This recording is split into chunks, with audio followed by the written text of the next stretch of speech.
Bonjour à toutes, bonjour à tous. Nous vous proposons de retrouver dans un instant une rencontre enregistrée mercredi 10 mai 2023 à la librairie Ombre Blanche à Toulouse avec Maurice Lugassi. Maurice Lugassi est coordinateur régional du Mémorial de la Shoah pour tout le sud de la France. Il est l'auteur de nombreux articles sur le sionisme français et sur les résistances juives. Ce jour-là, il présentait lors d'une discussion conduite par Antoine Grande, directeur du musée départemental de la Résistance et de la déportation de la Haute-Garonne, son ouvrage intitulé « Les Justes en Occitanie, cette page de lumière dans la nuit de la Shoah », paru aux éditions Privat.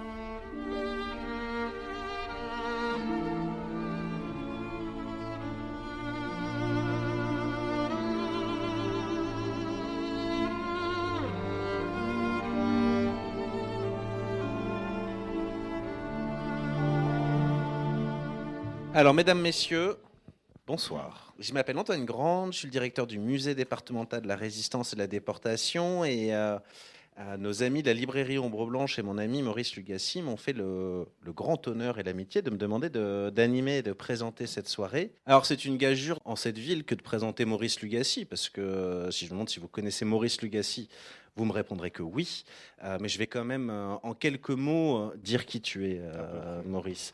Cela fait 16 ans que tu coordonnes l'antenne sud du Mémorial de la Shoah. Tu étais parmi les pionniers On est deux pionniers avec Hubert Strauch, de la présence dans la ville d'une antenne pour porter dans la région, puisque l'antenne sud du Mémorial de la Shoah couvre les activités et on crée des activités de Bordeaux et Marseille, avec quelques incursions à Marseille, plus difficile. Mais en tout cas, Bordeaux, Montpellier, Perpignan, l'Occitanie, oui, et un peu la région Aquitaine. Donc depuis 16 ans, coordinateur de l'antenne sud du Mémorial de la Shoah, inlassable artisan d'ateliers, d'activités pédagogiques à destination de la jeunesse, mais aussi, et je crois que c'est un élément très important, de formation des enseignants, de ceux qui sont en mission de transmission de l'histoire et des mémoires de la Shoah.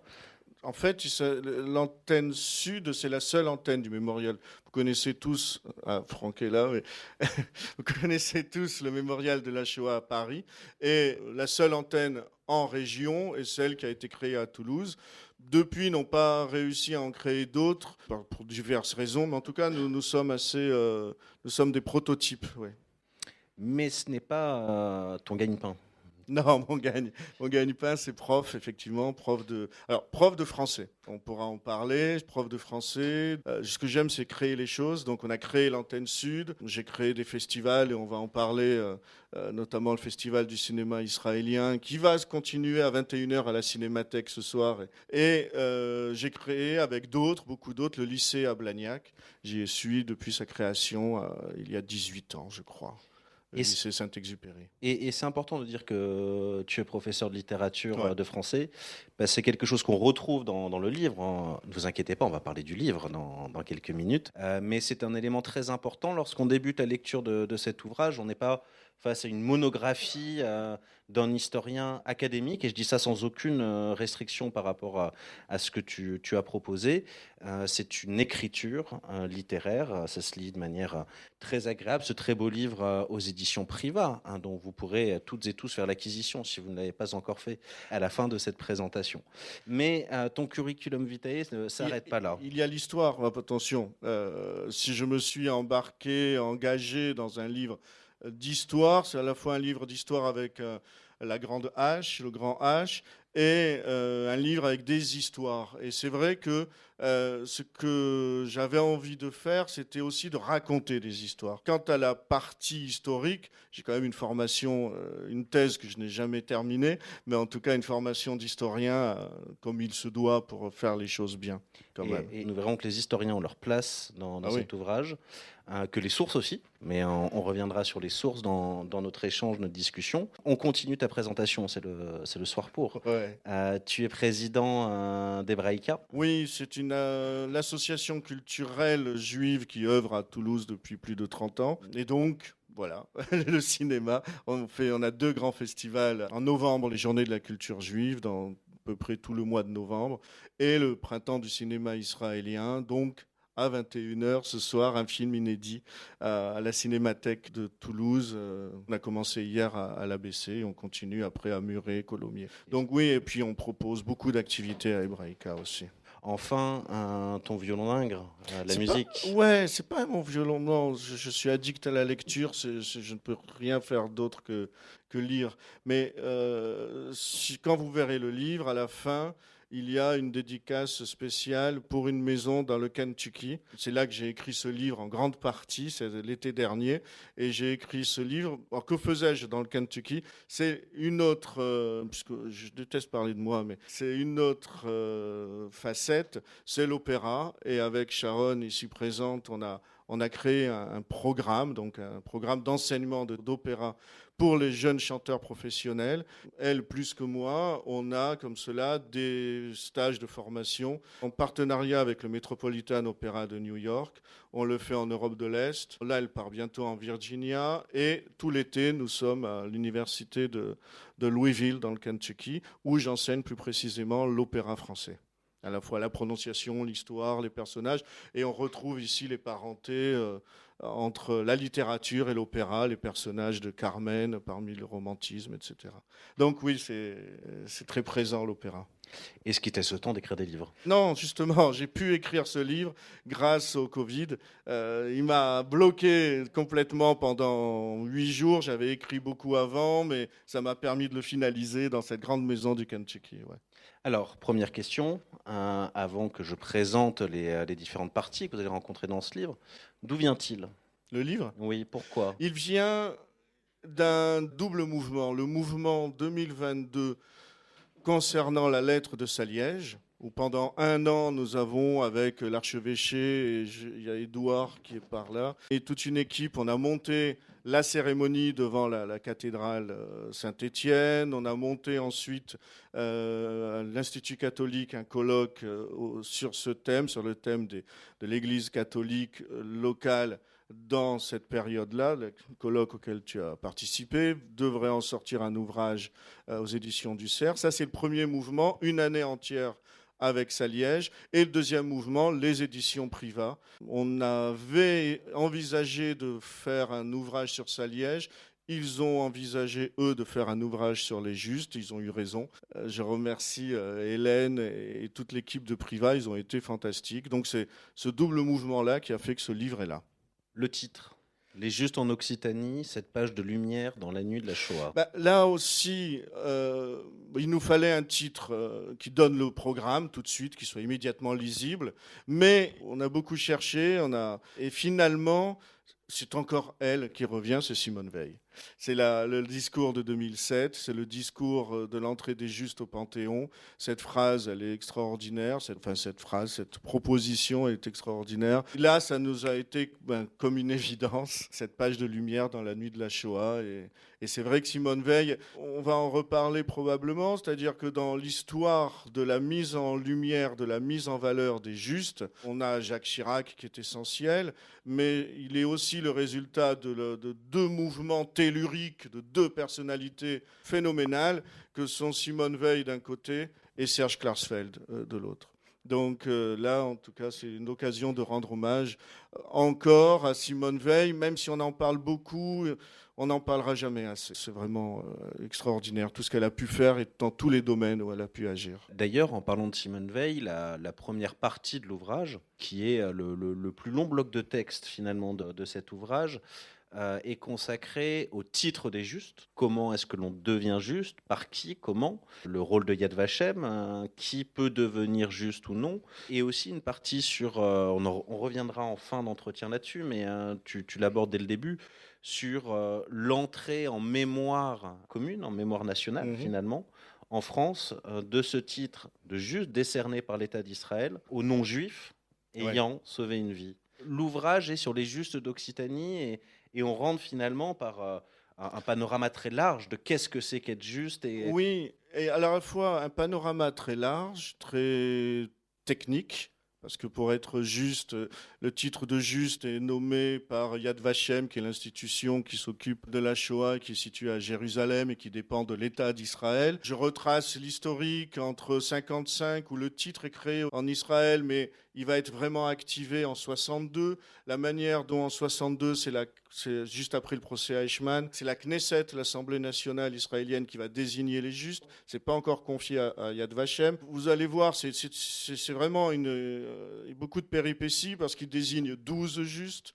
Parmi les 12, il y en a un que j'aime beaucoup, qui est le père Braun, qui faisait partie de l'entourage de Saliège, après avoir fait partie de l'entourage de Gerlier, de Monseigneur Gerlier à Lyon. Donc faisait partie des 12 premiers. Mais il y avait aussi Oskar Schindler, et c'est là que ça a posé problème, parce que Schindler a dit, un esprit malin de la Knesset, Schindler, certes, il a sauvé des centaines de juifs, mais il s'est fait aussi beaucoup d'argent avec cette main-d'œuvre facile, cette main-d'œuvre d'esclaves. Donc, mérite-t-il le titre de juste, sachant que la formule pour les justes, telle qu'elle est définie depuis l'origine, c'est les non-juifs ayant sauvé des juifs, au péril de leur vie et sans rien attendre en contribution. Péril de sa vie peut-être, mais on pourra en reparler, mais en tout cas, il a eu de l'argent. Donc, ils ont mis tout cela en parenthèse, ils ont attendu 1 an.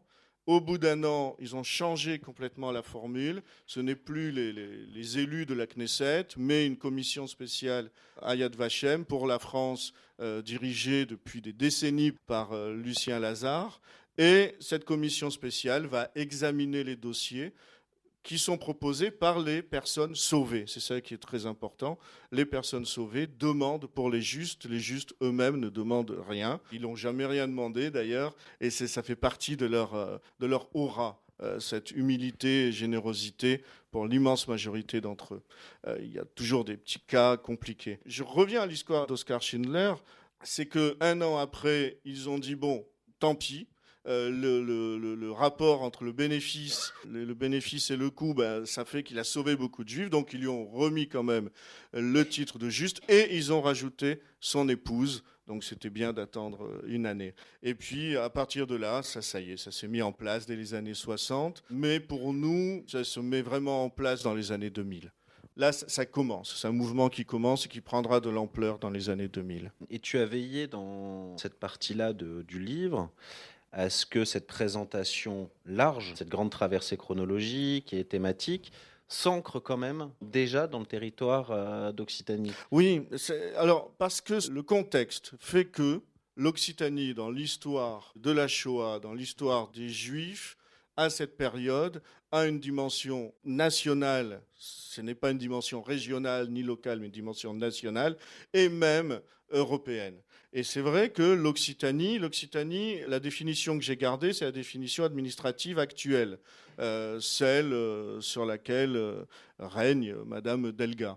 Mais à l'époque, on avait à ce moment-là quasiment l'ensemble de la zone non occupée, jusqu'en 1942. Et dans cette zone non occupée, on a à la fois une très forte proportion de juifs qui ont fui depuis la nuit de cristal, donc depuis 1938, qui sont venus vers le sud. On a autant de juifs dans l'Occitanie que dans Paris, qui pourtant a une très forte densité. On a cette dimension-là, avec les camps d'internement, vous le savez, qui sont nés lors de la retirada et qui ensuite ont été fortement utilisés dès 1940 pour interner les juifs étrangers. Ça, c'est la dimension nationale, avec par exemple les juifs du Bas-de-Palatinat qui sont envoyés depuis l'Allemagne, d'abord à Gurs. Donc, l'Occitanie, là, j'ai fait une petite incursion à Gurs, bien que ce soit aujourd'hui en Aquitaine, parce que c'est absolument fondamental. Gurs, Le Vernet, Rivesaltes et Noé et Bédou sont essentiels, sans oublier le camp de Sept-Fonds et beaucoup d'autres camps. Il y en a énormément dans toute l'Occitanie. Mais dès 1940, sont envoyés des juifs allemands à Gurs, puis au camp de Noé.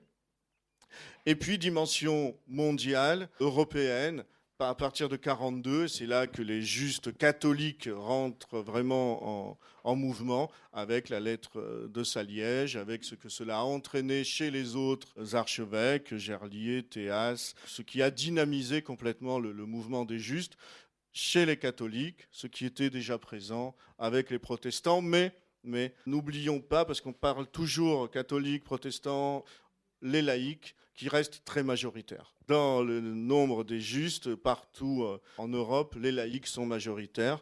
Donc, il en est question aussi. Et on va en reparler. S'ensuit, après cette partie, une présentation département par département, d'avoir une entrée géographique aussi qui soit précisément situable. Oui, et puis de respecter le contrat, quoi. Les justes en Occitanie. Il était possible de faire un panorama général, mais ce panorama général aurait attiré l'attention ou focalisé davantage sur Toulouse parce que c'est le contexte que je connais le mieux. Sur Rivesaltes, parce que Rivesaltes, à partir de 42 et surtout en 43, devient ce que Serge Klarsfeld appelle le Drancy du Sud. Donc c'est de Rivesaltes que vont partir les trains vers Drancy ou directement les convois de déportés. Donc ça aurait été très injuste à l'égard des autres villes, des autres lieux. Donc effectivement, je me suis efforcé de faire un panorama département par département, ce qui permet de faire un parcours. Je continue parce que en fait, après ce livre, qu'il faut que ce soit bien clair, ne se veut pas exhaustif aux justes qui sont nommés. Enfin, les justes nommés, c'est plus ou moins exhaustif. Apparemment, il en manque un. Une dame m'a donné un papier, là. On a demandé à Yad Vashem de nous envoyer la liste des justes nommés en Occitanie jusqu'en 2022. Et cette liste, elle apparaît à la fin du livre. Vous savez que dans la tradition juive, c'est essentiel de prononcer les noms, de dire les noms. On le fait à Yom HaShoah. On ne prend pas les 76 000 noms, ce n'est pas possible dans les 24 heures. Mais en tout cas, des centaines de noms sont énumérés. Et là, il était essentiel d'avoir les centaines. On a à peu près 600 justes en Occitanie.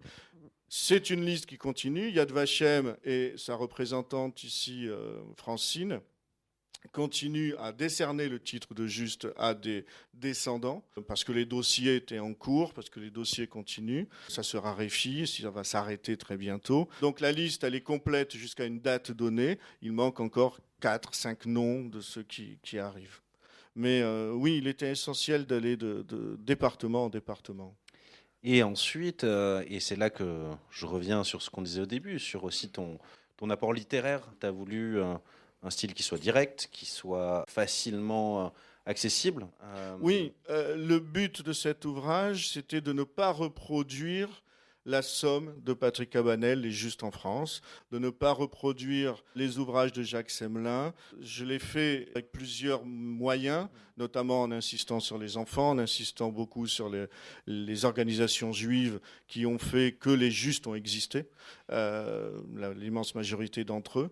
Et je l'ai fait aussi, effectivement, avec une voix directe, avec des témoignages, beaucoup d'extraits de témoignages inédits, à la fois de personnes qui ont amené chez les Justes et puis des enfants sauvés. Et d'ailleurs, cette forme directe, tu l'as voulu rythmer, puisque entre les grandes parties du livre, tu as placé des interviews, des discussions que tu as eues avec Jacques Semelin, Patrick Cabanel, ou plutôt qu'être envoyé en note de bas de page comme une citation, tu les fais parler. Alors, l'idée, c'était d'alterner ma voix qui vient à la fois de beaucoup d'émotions, d'émotions quand je pense à ces personnes, que ce soit les justes ou les juifs qui ont sauvé des juifs comme Chata et Boully-Simon à la maison de Moissac, ou des personnes comme Sœur Bergon à Massip, enfin des personnes extraordinaires.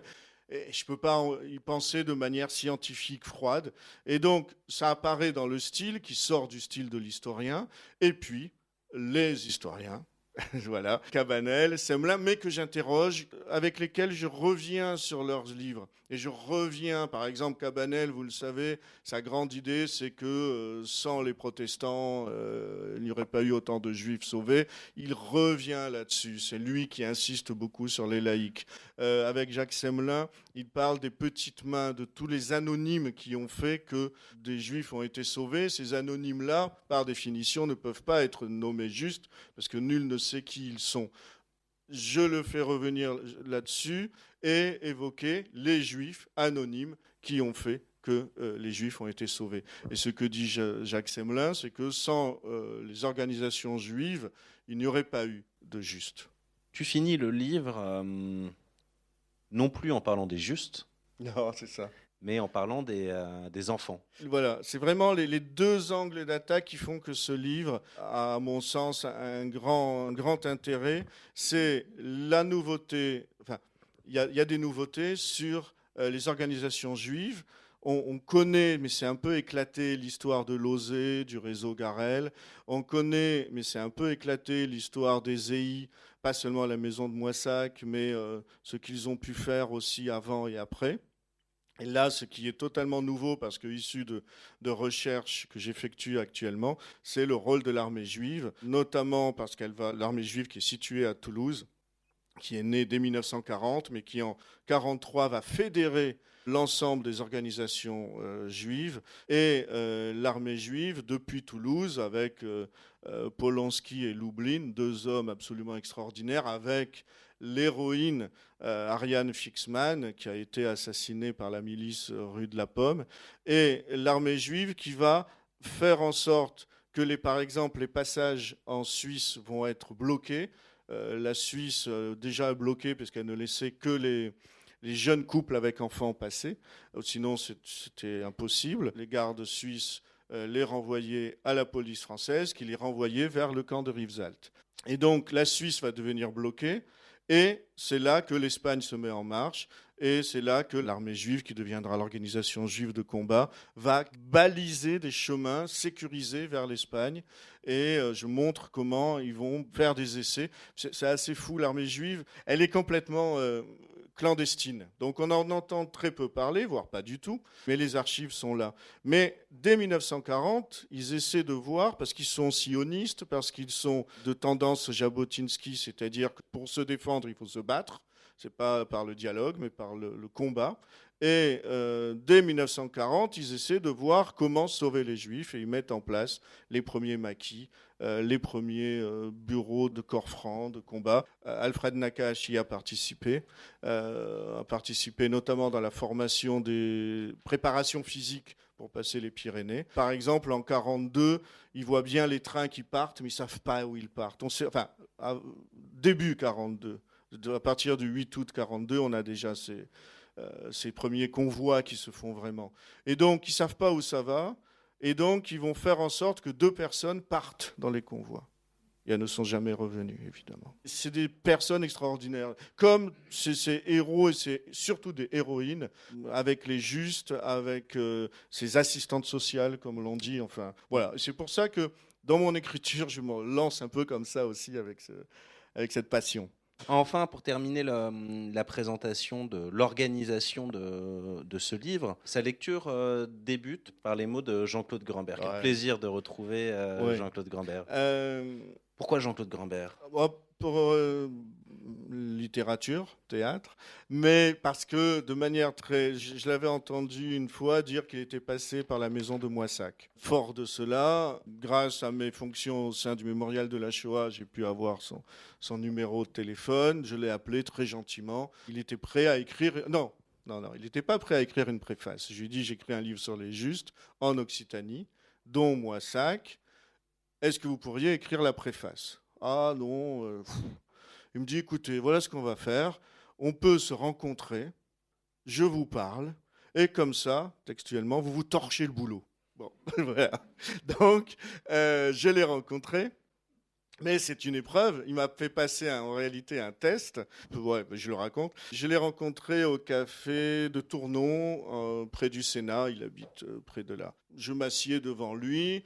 Il veut absolument que j'écrive. J'avais apporté de quoi enregistrer. Non, pas d'électronique, rien du tout. Bon. Et je suis devant lui. Et la première chose qu'il me dit, c'est « Je ne suis pas historien. » Et de Moissac, je ne me souviens de rien. J'avais 3 ans. Donc, je me suis dit « Waouh, c'était mal barré. » Donc, je ne savais plus. Et puis, derrière lui, il y avait une petite plaque.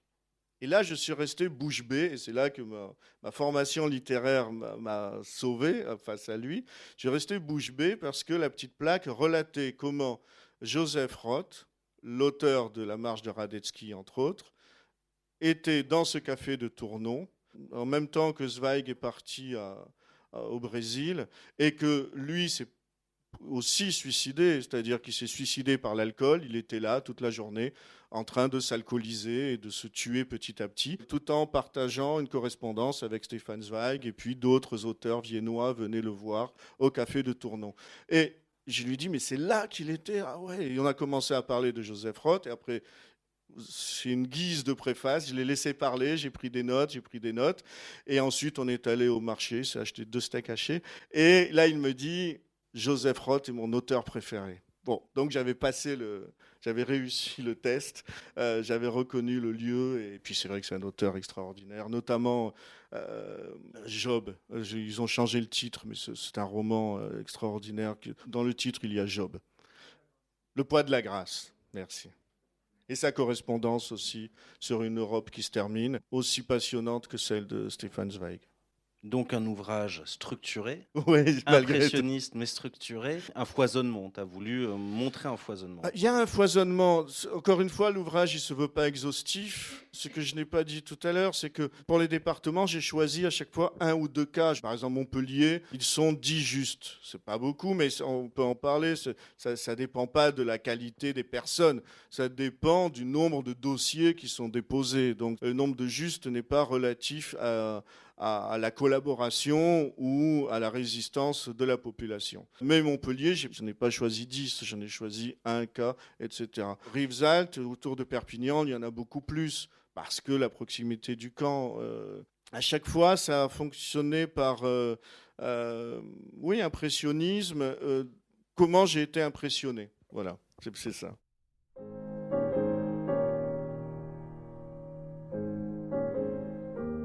Vous écoutez Maurice Lugassi, auteur de l'ouvrage Les Justes en Occitanie, cette page de lumière dans la nuit de la Shoah, édition Privat, à la librairie Ombre Blanche, le 10 mai 2023.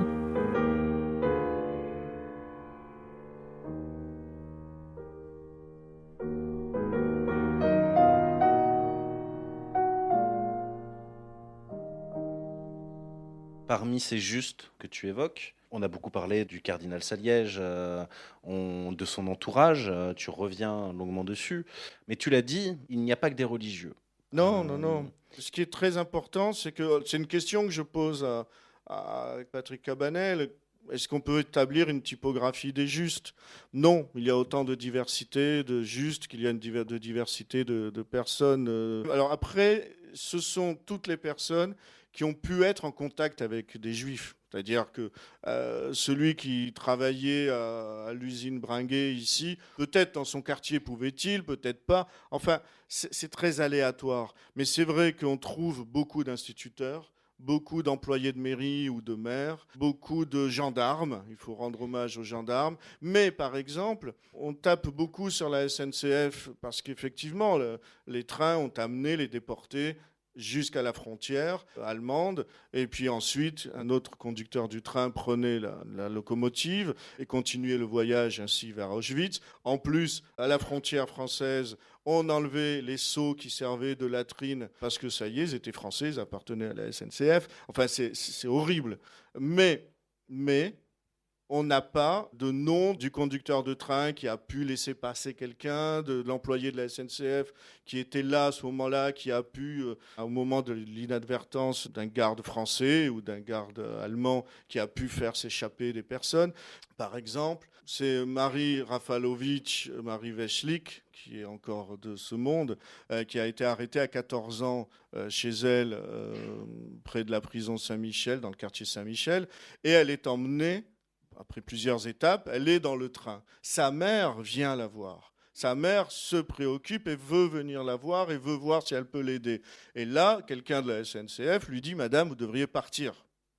Voilà, ça fait partie de ces gestes dont parle beaucoup Jacques Semelin. C'est partie de ces personnes totalement anonymes qui ont sauvé. Donc, elle aurait pu être juste, cette personne-là. Elle a sauvé la mère de Marie. Un autre aurait dit, bon, hop, embarquez-la aussi, ça fera quelqu'un de plus. C'est vrai que Saliège, c'est un peu celui qui cache la forêt, et notamment le père Brown, que j'aime beaucoup. Mais on a des noms, on a des grands héros, des grandes héroïnes, mais il faut penser à toute cette foultitude d'anonymes aussi. Et d'ailleurs, exercice nécessairement frustrant que je vais te demander. Est-ce que tu as 2-3 noms, 2-3 parcours qui t'ont particulièrement marqué dans ce travail ? Alors, autour de Rivesaltes, c'est une héroïne j'appelle ça une héroïne, Rosa Naff. Rosinaf, qui est suisse, secours suisse, et elle a des enfants à sa charge. Et ces enfants-là vont se faire arrêter début 42, pendant la grande rafle de juillet 42. Ils sont arrêtés, ils sont emmenés et internés. Et Rosinaf et Maurice Dubois, qui s'occupaient du secours suisse, de la Croix-Rouge suisse, qui lui résidait rue du Thor ici, partent à Vichy pour négocier leur libération. On a plusieurs versions. Ou bien ils ont menacé, mais on a mal à y croire. En fait, ils ont fait là-bas, ils ont fait valoir les droits de ces enfants-là. Ces 42 enfants et les 3 adultes ont été libérés et ont pu s'échapper. Alors pourquoi ils ont été libérés ? Parce que finalement, il faut savoir comment ça se passait. Au niveau des camps, ça a commencé à Gurs, et c'est la CIMAD qui a commencé. Il y avait les groupes de criblage. Ces groupes de criblage prenaient les dossiers des Juifs qui allaient être déportés et, en fonction de la loi, ils essayaient de les faire sortir. Un Juif, par exemple, qui avait bénéficié d'un visa pour partir au Portugal ou aux États-Unis, pouvait sortir. Un enfant qui n'avait plus ses parents et qui a moins de 16 ans ne peut pas être déporté de la zone sud, pouvait sortir. C'est pour ça qu'on a tellement d'enfants qui vont être cachés un peu partout à partir de 42. Et ce groupe de criblage fonctionne jour et nuit. Ils dorment dans le camp. Dans le camp, jusqu'à certains attrapent des maladies et en meurent. Et c'est là qu'on a bon nombre de justes, et c'est là qu'on a bon nombre de justes issus de la CIMAD protestante, des Quakers, qui est un groupe américain de chrétiens, on pourrait qualifier de protestants, mais c'est enfin une branche du christianisme, et très peu de catholiques pour l'instant. Et ensuite, après Saliège, ils sont là. Et donc, ce criblage-là se faisait dans le camp lui-même.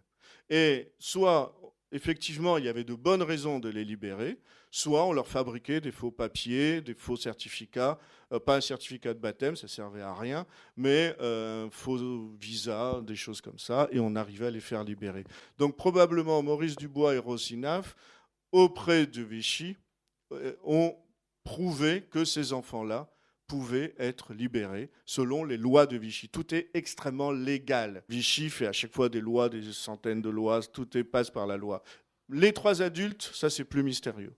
Ils ont libéré les 3 adultes. Elles sont très fortes. L'histoire ne se termine pas là. Parce qu'elle voit bien que ça devient très dangereux. Et puis elle a eu raison. Parce que peu de temps après la maison d'Isieux, ça devient très dangereux. Donc elle décide, elle est suisse, elle décide de créer son propre réseau de sauvetage, de passage en Suisse à partir des connaissances qu'elle a.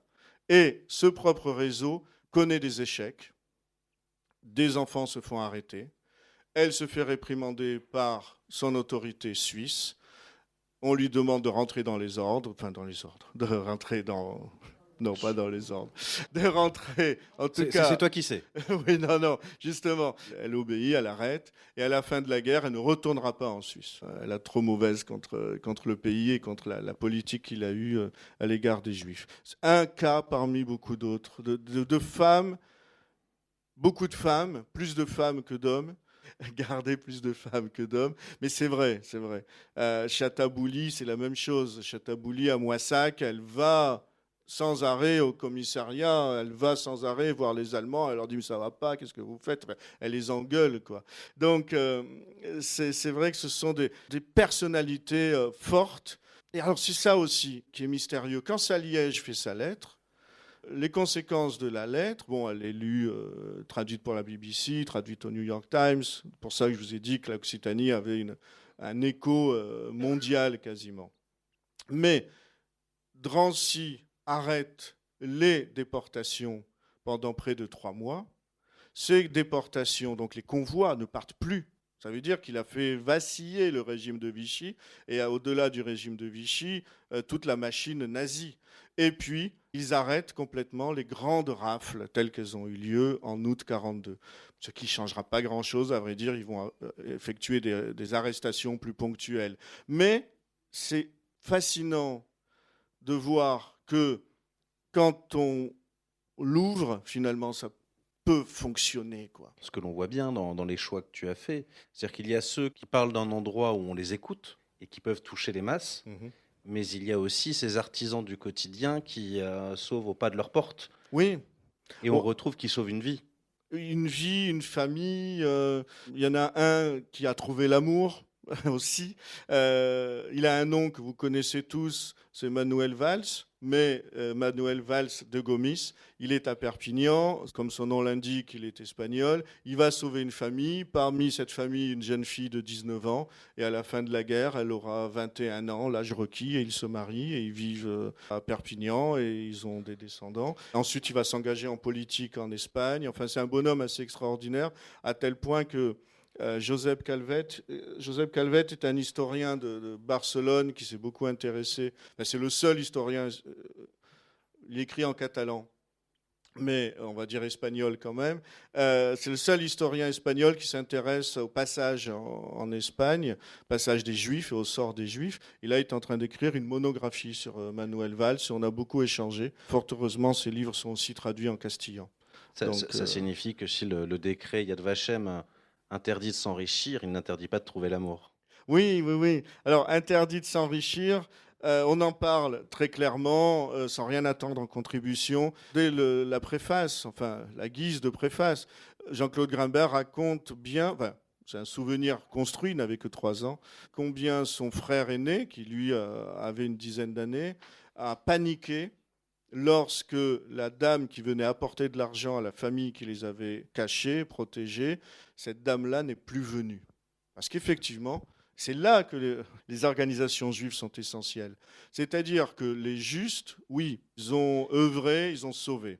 Mais il y avait aussi de l'argent qui venait, enfin c'est pas mais, c'est et aussi, et il y avait aussi de l'argent afin d'assurer tout simplement la nourriture, les besoins de ces jeunes gens, de ces jeunes enfants. Un enfant, ça bouffe, un enfant, il faut le vêtir. On est en période de restriction, même si on est en Occitanie beaucoup mieux pourvu qu'ailleurs parce que c'est très rural et que nous avons de quoi même alimenter tous les trains qui vont partir vers l'Est. Malgré tout, cet argent est nécessaire.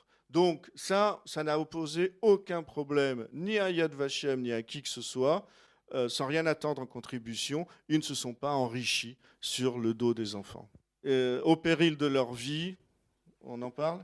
J'allais exactement t'amener là. Je me rappelle une discussion que nous avons eue avec Laurent Joly, que tu évoques, lorsque nous lui faisions subir nos questions ici même il y a 1 an quasiment maintenant. Être juste en France, être juste en Pologne ou ailleurs, ça ne renvoie pas forcément au même danger. Réalité. Qu'en est-il ? Alors, bon, on va évoquer très vite la Pologne. En Pologne, un non-juif qui sauve un juif va subir le même traitement que les juifs s'il se fait attraper, c'est-à-dire interné à Auschwitz ou fusillé sur place. En France, c'est beaucoup plus discutable. On ne peut pas dire qu'il ne risquait rien. Il faut voir plutôt la chronologie. C'est-à-dire que ce qui peut sembler étonnant, c'est que dans la législation de Vichy, et pourtant ils en ont fait des lois anti-juives et des lois pour spolier, des lois pour ceci et pour cela, il n'y a rien concernant les non-juifs qui protègent les juifs. Pourtant, ils sont hors la loi, puisqu'ils protègent des personnes qui devraient pour le moins être déclarées auprès du commissariat général aux questions juives, qui devraient parfois être internées. Donc, ils protègent des personnes hors la loi, et ils sont donc hors la loi. Mais aucune loi ne les concerne directement. Dans la chronologie, il y a plusieurs choses. D'abord, la conscience qu'eux-mêmes ont de leur action. Ils ont le sentiment de prendre des risques et ils ont raison, ils prennent des risques, pas très importants, mais ils savent qu'ils font quelque chose hors la loi, donc ils prennent des risques. Il y a ensuite le risque, c'est ce que raconte Jeanne Rogal, qui est juste à Aulus-les-Bains, dans ce village où étaient assignés plus de 200 juifs. Et elle disait qu'elles, ils étaient bergers, connaissaient les Pyrénées comme leur poche, donc ils faisaient passer les Pyrénées. Et leur grange a brûlé 2 fois. Ce n'était pas la police, c'était les voisins qui leur disaient « vous allez nous attirer des ennuis avec les Boches, vous arrêtez un peu vos bêtises ». Donc, ils avaient quand même un danger. Et puis surtout, à partir de 1944, la dernière année de la guerre quasiment, là, la situation de la France va changer. La France n'est plus un État avec lequel on a conclu un armistice, mais la France devient pays ennemi. Et La chasse aux Juifs est confiée à Alois Brunner, qui sort de Drancy, qui dirigeait alors Drancy. Il va agir sans passer par Vichy. Et là, les justes qui se font attraper par la Gestapo dirigée par Alois Brunner pouvaient effectivement être assassinés sur place. C'est en 1944 que la situation devient extrêmement périlleuse. Et j'en parle avec Cabanel, vous pourrez le lire de manière plus précise, où il fait quelque chose qu'un historien ne devrait pas faire, mais on l'a fait. Il dit « 1944 est une année tellement critique que si la guerre avait continué, le sort des Juifs aurait été différent. » Et il relate, aux Pays-Bas, il y a une autre cité des Justes, comme Chambon-sur-Lignon, et lui, il a retrouvé des courriers dans lesquels il s'interroge, donc c'est vraiment toute la partie, pas seulement la France, et il s'interroge sur ce qu'ils vont faire des Juifs qu'ils cachent. Ça devient trop dangereux. Ils avaient la conscience du danger auparavant, mais là, ils ont véritablement le danger de la Gestapo qui peut vraiment les tuer d'un moment à l'autre. Et d'ailleurs, sur Alois Brunner, je vous renvoie aussi aux travaux de quelqu'un qui était dans ton siège il y a 15 jours, Tal Brutmann, qui, dans la logique des bourreaux, évoque cette action d'Alois Brunner. Tu as évoqué l'entretien avec Patrick Cabanel, et pour s'éloigner un petit peu du diocèse, il rappelle dans la discussion que vous avez, et à cette formule que je trouve très parlante, très forte, en disant « Les justes, ce n'est pas une histoire de diocèse, c'est une affaire de terroir ». En fait, on cherche à définir le juste. Alors, le titre de juste, on le voit, il a sa fragilité. C'est Jacques Fijalkov de Lacaune qui en parle beaucoup, de la fragilité du titre. Ce qui demande, parfois les dossiers sont plus ou moins aboutis, parfois ils ne sont pas aboutis du tout et ils devraient l'être. Bref, la fragilité du titre. Mais là, ce qui nous interroge, c'est ce qui a motivé les justes, ce qui a fait que certains ont dit non, que certains ont dit il faut sauver ces gens-là, que certains ont sauvé parce qu'ils passaient par là ou parce qu'on leur a envoyé. Et là, effectivement, lui, il a une vision, c'est sa théorie, une vision de terroir, c'est-à-dire finalement, dans chaque lieu, il y a une sorte d'état d'esprit. On peut prendre Chambon-sur-Lignon et 3 km de Chambon-sur-Lignon, ce n'est pas le même état d'esprit. Alors, est-ce que c'est uniquement le protestantisme? Pour lui, oui, mais ce n'est pas que ça. Donc, il parle effectivement de terroir. Et à ce titre-là, ça va plus loin, quoi. Par exemple, Aulus, c'est un petit village, il y a 12 justes. C'est énorme. Montpellier, il y en a 10. Donc, 12 justes à Aulus. À l'époque où ils étaient vivants, où je leur demandais pourquoi, et ils disaient, eux, c'est parce qu'on ne voulait pas faire ce que les Boches disaient. Donc, eux, c'était vraiment le rejet de l'allemand parce que le reste, ça restait de la première guerre, de la guerre 14-18. Près de 70% des hommes ariégeois sont morts dans cette guerre 14-18. Ils avaient la haine du Boche, donc finalement, tout ce qui pouvait les embêter, ils le faisaient. Mais enfin, ils pouvaient faire autre chose que sauver des Juifs. Il y a ça, plus, beaucoup de paramètres. Beaucoup de paramètres. Enfin, 2 dernières questions pour qu'il y ait un temps d'échange avec le public. Quelles sont tes sources? Sur quoi tu as travaillé? Partir de quoi?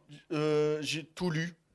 Le juste en France, j'ai tout lu. Y compris les études que l'on dit locales qui sont passionnantes. Tous les travaux, tous les colloques à la Cône, j'en parlais, c'est passionnant. Et donc, j'ai commencé par tout lire. Mes activités au mémorial, celles d'avant, ont fait que des justes, c'est une thématique que je côtoie très régulièrement, donc mes souvenirs et mes connaissances, les gens que je connais. Et puis, des archives. Les archives concernent surtout la population juive. Donc, des témoignages inédits dans la forme de Chataille-Boully-Simon, d'André Salomon, de ces juifs qui ont sauvé des juifs.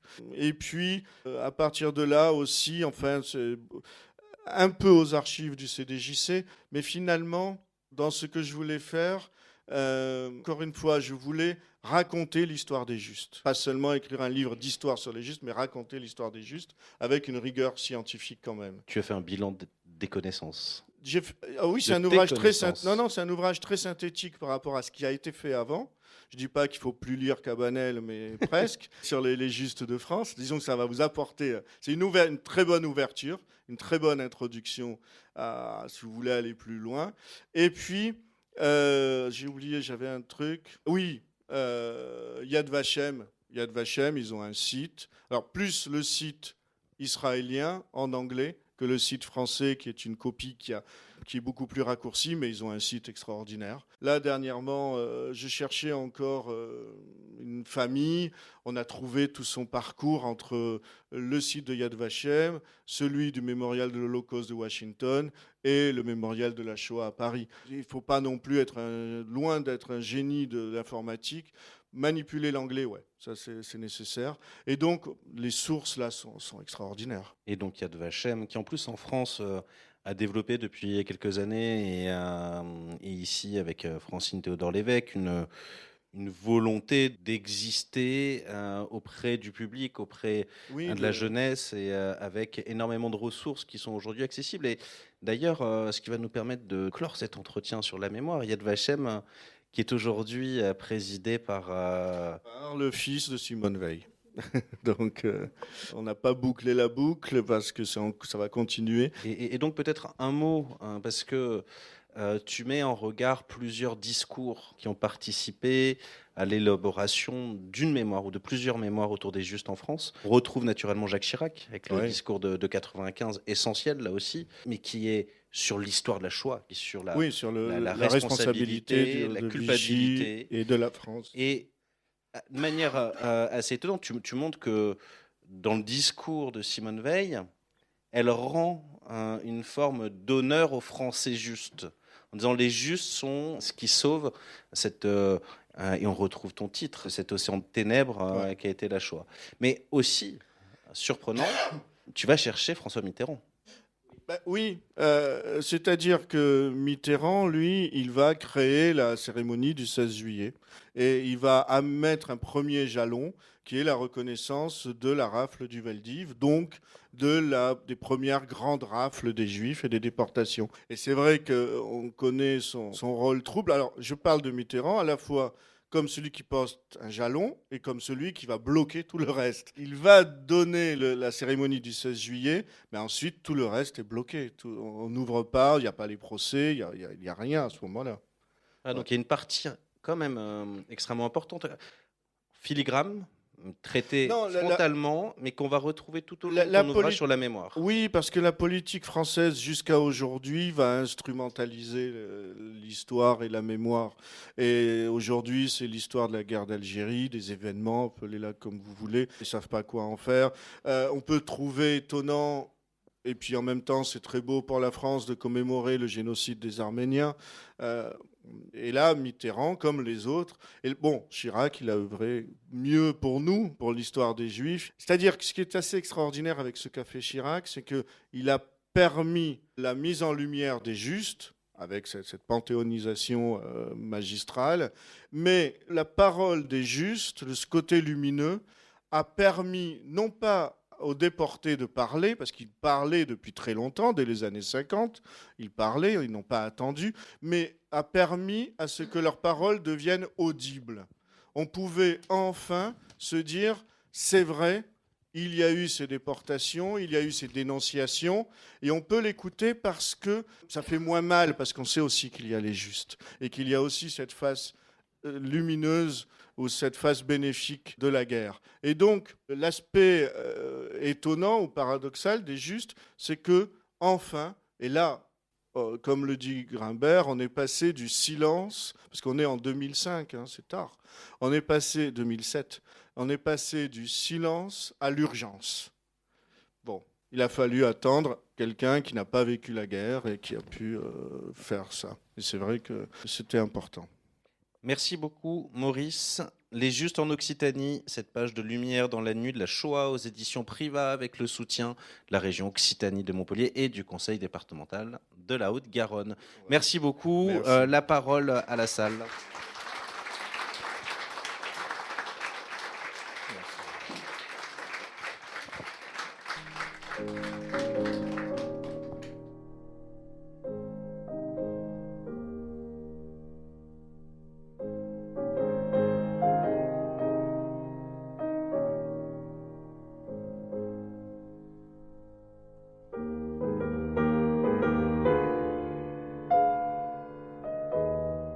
Merci. Alors, moi, je ne suis pas historien, donc je ne vais pas poser une question d'histoire, mais je voudrais te demander, Maurice, si tu as pensé, tu as fait tout à l'heure un passage intéressant grâce à la question d'Antoine, sur la responsabilité des Justes et qu'est-ce qu'ils encouraient, qu'ils soient en Pologne, en France ou ailleurs. Moi, ma question, c'est est-ce que tu as pensé, tu sais qu'on a beaucoup interviewé Marie Vesely qui disait qu'elle ne savait pas qu'elle était juive. Elle ignorait qu'elle était juive. Ça paraît complètement surréaliste aujourd'hui, mais c'est vrai, elle le soutient. Et il y a beaucoup de juifs que moi aussi j'ai rencontrés et entendus, et qui disaient, mais nous, on a fait ça tout à fait normalement. Ça veut dire que les risques, soit ils ne les mesuraient pas, soit ils ne voulaient pas les mesurer. Et est-ce que tu as eu l'idée de faire un parallèle entre ces deux notions de prise de risque, due à la connaissance? Moins on en connaît, moins on risque, finalement. Alors, c'est quoi les deux notions de prise de risque? Le déporté qui est déporté, il ne se comprend même pas pourquoi, parce qu'il n'avait pas compris qu'il était juif, parce qu'en plus, Marie, c'est une enfant, elle avait 14 ans. Si ses parents savaient qu'ils étaient juifs et ne l'informaient pas à ce point-là, je veux dire, cette notion un petit peu philosophique de ce qu'on est et de ce qu'on risque, est-ce que tu y as pensé? Voilà, oui, alors il y a la notion du risque qui est importante, mais en fait, le problème, c'est que être juif à partir d'août 42, cela signifie qu'on est un condamné à mort en sursis. Être non-juif en France en 42, ça veut dire qu'il faudra batailler pour avoir des tickets de rationnement, pour nourrir ses enfants. La notion de risque, là, elle n'a aucun lien, aucun rapport, elle n'a aucune commune mesure. Mais ta question me fait penser à autre chose, qui est une question qui me tarabuse depuis quelque temps, c'est la question du silence. Si on veut aller vers des concepts, des idées, le silence qui a permis, par exemple, dans Moissac, qui a permis aux maisons de Moissac de recueillir près de 400, entre 400 et 500 enfants dans le silence du voisinage. Ce n'étaient pas ni des protestants, ni des catholiques, ils étaient laïcs, simples. Et ce silence qui a permis de sauver, ce silence des juifs qui ne devaient pas parler. Par exemple, les passages en Espagne ou en Suisse, qui envoyait-on comme enfant vers l'Espagne ou vers la Suisse? On envoyait les enfants qui ne parlaient pas français, qui ne pouvaient pas passer pour des Français. Soit ils avaient un accent à couper au couteau, soit ils avaient, justement à l'inverse de Marie Veslich, une pratique de leur judaïsme qui faisait qu'ils ne voulaient même pas couper les papillotes et qui voulaient vivre avec la viande cachère et faire toutes les prières. Et donc là, il fallait les maintenir en silence, et si on ne pouvait pas les maintenir en silence, on les faisait partir en priorité. Donc la notion de silence, elle me semble très très prometteuse dans ce contexte-là. Une autre question? Moi, j'avais une question très concrète. Je suis à la recherche d'un enfant qui a été caché par ma mère entre mai 44 et l'été 44 à Martre-Toulousanne. Et donc, on a de grandes difficultés à retrouver des archives de ce fameux réseau Garel, puisqu'elle faisait partie du réseau Saliège via... Voilà. Elle était institutrice laïque, hein, donc là aussi on rejoint votre propos de tout à l'heure. Ma question, c'était de savoir si dans les archives que vous maîtrisez bien, cette fameuse armée juive, donc qui a créé la structure serrée ou serre, je ne sais pas comment on dit, pour les enfants, pour pouvoir les faire passer en Espagne, est-ce qu'ils ont des archives là-dessus, et assez précises ou pas, parce qu'on est presque persuadé que cet enfant était destiné à être justement transféré en Espagne, vu son identité. D'accord. Alors, effectivement, ce n'est pas tant l'armée juive qui tenait ces fichiers, enfin, l'OSE ou l'armée juive, puisque l'OSE travaillait avec l'armée juive et souvent ils étaient en binôme, mais c'est plutôt côté espagnol, c'est-à-dire, c'est là qu'on peut tenter de nouvelles recherches, c'est-à-dire qu'une fois en Espagne, les listes étaient remises à Madame Jarbloum, et là, elle avait les listes complètes, et ensuite, ils suivaient les enfants, soit parce qu'ils allaient rester en Espagne, mais le plus souvent, ils prenaient un bateau depuis Lisbonne vers la Palestine, et à partir de 1944, depuis Cadix. Et donc, ils avaient des listes très précises d'enfants, de manière à ce qu'une fois arrivés dans d'autres destinations, ils puissent reconstituer leur nationalité quand l'enfant s'en souvenait. Donc, les recherches ici peuvent se faire, mais on peut voir tout à l'heure, peuvent se faire du côté du Joint, qui est l'organisation américaine qui finançait à la fois les réseaux de résistance juive et les arrivées en Espagne. Le bureau était à Barcelone. Il était tenu par Marc Jarblum et Jeffrey Keane. Et eux, ils ont les traces, en général. Et je crois que les archives du réseau Garel sont à Lausée. Ah oui, c'est ça. Alors le réseau Garel, mais Garel, lui, s'occupait non pas des enfants qui partaient, mais il avait sur lui 2 listes, une liste avec les faux noms et une liste codée avec les vrais noms. Et les assistantes sociales allaient voir les enfants qui étaient cachés dans des couvents, dans des monastères ou chez des justes. Ils allaient les voir le plus souvent possible pour, dans le meilleur des cas, donner des nouvelles des parents. Dans tous les cas, le rappeler aux enfants qu'ils étaient juifs. Ce qui a été permanent pendant toute la guerre, dès 1939, dès la maison de Moissac, avant même la défaite de la France en 1939, c'est cette volonté de garder l'identité juive. Et donc, les assistantes sociales avaient ce rôle-là aussi. Et puis voir si tout se passait bien. Parce que parfois, il échangeait de maison si ça se passait mal. Je lis, il y a 2-3 jours, un bouquin qui s'appelle « Le tableau d'un peintre juif ». Oui. Et là-dedans, on parle d'un stock d'archives énorme à Salamanque. C'est probable. C'est-à-dire qu'il y a... Alors l'Espagne, elle reste très ouverte. De Benoît ouverte. Sévrac. C'est un local de l'Étape aussi. Ah oui. Et l'Espagne reste très ouverte au niveau des archives. Tout était noté, pas à la manière allemande, mais tout était noté. Par exemple, les groupes, qu'ils soient aviateurs ou qu'ils soient juifs, qui passaient en Espagne, s'ils étaient attrapés par la Guardia Civile, ils étaient enfermés dans des prisons. Et là, on a les listes complètes. C'est la source principale des travaux de Joseph Calvet. D'ailleurs, il faudrait voir, parce qu'à la fin de son livre, il a toute une liste. Il est en castillan, on le trouve qu'en Espagne. Vous me donnerez le nom. Il y a toute une liste d'enfants et de personnes qui sont passés par l'Aïda et par la prison de Sorte ou qui sont allés jusqu'à Barcelone. Oui, pour rester dans la suite de ce que vous dites et qui m'intéresse beaucoup, c'est la question espagnole. Est-ce qu'il y a des chercheurs en Espagne qui travaillent sur les justes en Espagne? Oui, bien sûr. Parce non, que non, ça non, s'est pardon, non, je dis bien Espagne. sûr, mais non. Oui, je réfléchisse avant de parler. Non, il n'y a pas de juste en Espagne, tout simplement, parce qu'il n'y a pas de juifs persécutés par le gouvernement espagnol. Les juifs qui allaient en Espagne avaient... alors, il y a une toute petite période qui est celle de 40, celle où Walter Benjamin a été refoulé, mais 2 jours après, il aurait pu rentrer. C'est une tragédie terrible. Il s'est suicidé à ce moment-là. Enfin, il est mort à ce moment-là. Et... il y a la période 40. Ensuite, il y a une période très aléatoire entre 40 et 42 où la Guardia Civile n'a pas de consigne particulière. Elle fait ce qu'elle veut. Soit elle les arrête, soit elle les renvoie, soit elle laisse passer. Bon. Et à partir de 42, à partir du débarquement des Alliés en Afrique du Nord, là, Franco a vraiment une vision de l'avenir. Il empêche les armées alliées de remonter l'Espagne vers la France. Il empêche les nazis, l'armée allemande, de descendre vers l'Espagne pour éventuellement aller vers l'Afrique du Nord. Il garde cette neutralité. Quant aux Juifs, il a une seule volonté, c'est qu'ils ne restent pas sur le territoire espagnol. Donc, il n'y a pas de juste parce que les Juifs n'allaient pas dans des familles. S'ils avaient des moyens suffisants, ils pouvaient rester en Espagne. Mais dans la plupart des cas, ils savaient qu'il fallait s'adresser à Barcelone, au bureau du Joint. Et là, ils avaient suffisamment de moyens pour vivre en Espagne jusqu'à ce qu'un bateau les fasse partir vers l'Afrique du Nord.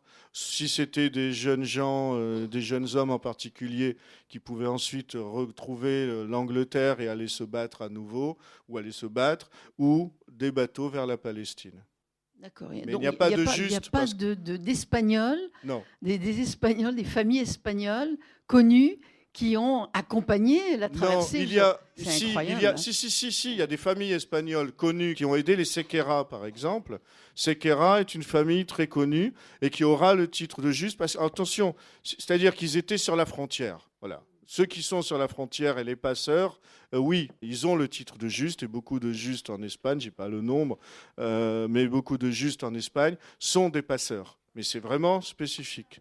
Manuel Valls, il était à Perpignan. Donc lui, il a eu le titre de juste décerné par Yad Vashem France. Mais ensuite, des familles comme en France, comme on le voit dans Le vieil homme et l'enfant, ou comme on le voit dans Au revoir les enfants, dans l'école catholique, ça n'existe pas en Espagne. Je n'ai pas de questions à poser à Maurice. Je voudrais témoigner que ma belle-mère et mon mari ont été cachés pendant la guerre à la Gardelle chez des gens par une amie de ma belle-mère qui habitait pas loin de chez elle et qui, à un moment où la belle-sœur de ma belle-mère et son petit garçon de 2 ans ont été déportés, la nuit même, cette amie, qui s'appelait Honorine Abriba, a amené ma belle-mère et son petit garçon de 10 ans chez ses parents à la Gardelle, qui étaient agriculteurs. Le mari d'Honorine était prisonnier de guerre et il était instituteur. Ces gens ont sauvé la vie de ma belle-mère, de mon mari. Et après la mort de mon mari, j'ai demandé qu'ils soient reconnus comme justes. Et leur nom est gravé au Jardin des Plantes.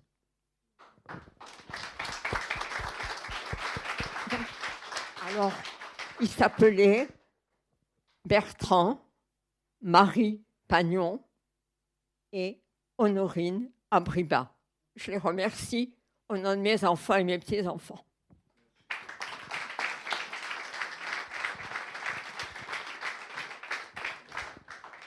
Merci Madame. Maurice, est-ce que tu veux dire un mot de conclusion, toi ? 2 mots de conclusion. Tout d'abord, je ne l'ai pas dit au début, mais je vous remercie d'être venu. C'est très émouvant pour moi d'être interrogé, non plus celui qui interroge. Donc je vous remercie beaucoup. Et puis, je vous invite à voir un très beau film ce soir à la Cinémathèque à 21h, qui est le 2e film du printemps du cinéma israélien, un film du patrimoine qui parle du théâtre yiddish. C'est un des plus beaux films qui soit de ce cinéma. Mais merci encore, et merci à Hélène et à Christian. Et à Antoine, merci.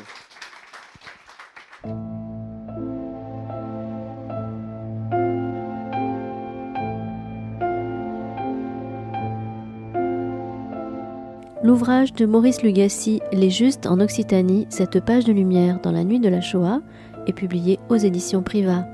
La rencontre que vous venez d'écouter a été enregistrée à la librairie Ombre Blanche, mercredi 10 mai 2023, lors du printemps du cinéma israélien à Toulouse, qui se tenait du 9 au 17 mai. La rencontre était animée par Antoine Grande, directeur du musée départemental de la Résistance et de la déportation de la Haute-Garonne. Réalisation et mise en onde, Radio avec Radio Plus et Radio Terre.